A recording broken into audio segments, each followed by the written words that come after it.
teacher? Okay, so this is my first year in Gainesville ISD.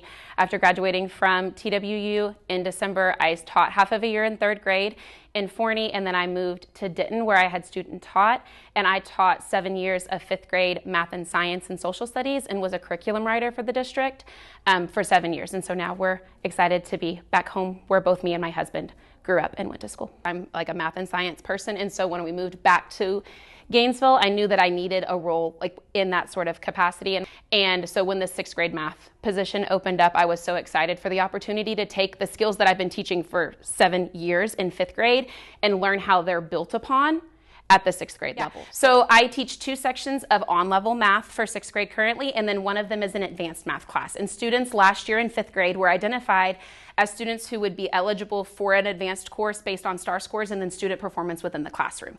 And so that group of students in advanced math this year, some of the content that they receive is 7th grade math standards. The goal is to set them up for that high school algebra credit early and get them thinking and problem solving at that higher level that they're capable of every single day. And we push the needle faster and a little harder in that class. So we have 2 sections of it right now in 6th grade, and it's really enjoyable and really exciting to get to see like that rigor and that increase that's expected of them every day.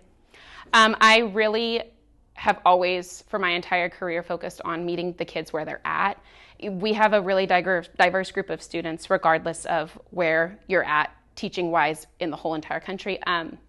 And so figuring out where each kid is and what they need in order to be successful, because what's going to work for the kid to the left isn't going to work for the kid to the right. And so being able to pinpoint where they're at and what they need in order to grow is something that I feel like is a really big strength of mine. I love these kids. My husband and I, we were these kids.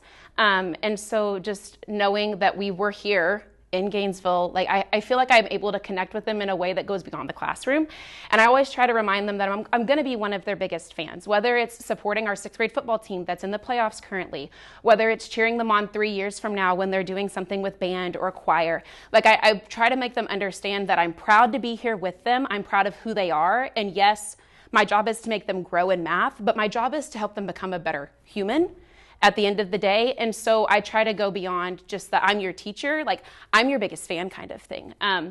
Like my relationship with my kids, like it spans beyond the course of a 36-week school year.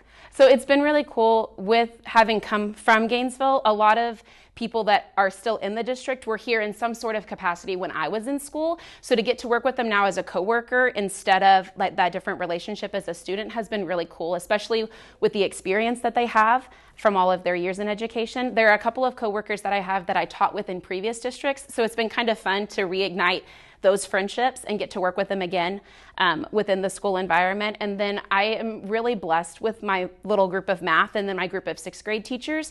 They've been incredibly welcoming, and we do a really great job collaborating and supporting students' needs because our goal for everybody is just to grow. So I really enjoy taking what we do in class and trying to apply it out of class, or try to build the relationships and then expand them out of the classroom. So as simple as like in the hallway when I see a kid walking by, making sure that I'm like acknowledging that I see you, hi, I'm glad that you're here kind of thing. I have things that I say repetitively, like when the bell rings, if we still have kids in the hall, I say walk with purpose, and sometimes I'll hear a kid saying, walk with purpose, Miss Welch is behind.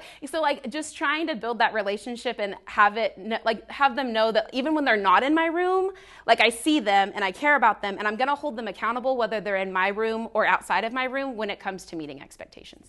So I am the product of 2 incredible educators. My dad worked in Gainesville ISD for a huge chunk of his career, and my mom worked in Gainesville ISD and then currently still works at St. Mary's.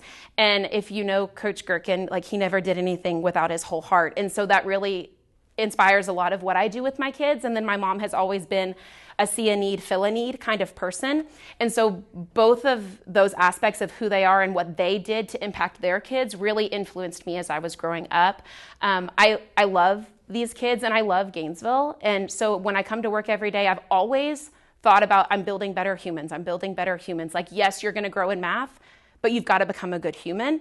And no matter where I've taught, that's always been really important to me, but it hits different at home. And going to church and going to the grocery store and seeing these kids, like in a big district, you just don't run into people like you do in a small town. And so like every day, no matter how hard it is, no matter what a behavior could be or how low or how high or whatever the need is that we're trying to meet, like the fact is that they're little humans that deserve a champion. And I feel really blessed to be able to get that role in their life for just a year.